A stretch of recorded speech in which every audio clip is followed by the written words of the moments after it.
ఈ సిద్దిపేటలో జరుగుతున్నటువంటి యాదవ కుటుంబానికి జరిగినటువంటి అన్యాయాన్ని మళ్ళీ సమాజం చూస్తూ ఉంది. అక్కడికి కూడా నిజ నిర్ధారణ కమిటీకి కూడా పోయింది.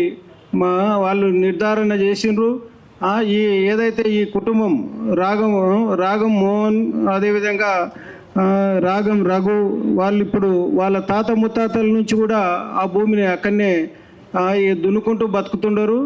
అయినా కూడా ఇక్కడ ఏం భూములు సరిపోలేదని ఈ రేవంత్ రెడ్డి గారిని అడుగుతూ ఉండా, మీ మంత్రివర్గంలో హైదరాబాద్ చుట్టుపక్కల భూములన్నీ సరిపోలేదా? ఇంకా అక్కడ కూడా పోయి సిద్దిపేటలో ఒక యాదవ కుటుంబానికి సంబంధించినటువంటి ఏదైతే ఈ భూమిని కబ్జా చేసుకొని, అంటే బలవంతంగా ఫోర్స్ఫుల్గా ప్రభుత్వం మా చేతిలో ఉంది, కలెక్టర్ మా చేతిలో ఉండడు, ఎస్పీ మా చేతులు ఉంది, వాళ్ళని బెదిరించి ఎంతకో అంతో అగ్వకు అమ్మిపించుకోవాలని చూడడం ఇది నిజంగా సిగ్గుచేటైన విషయం.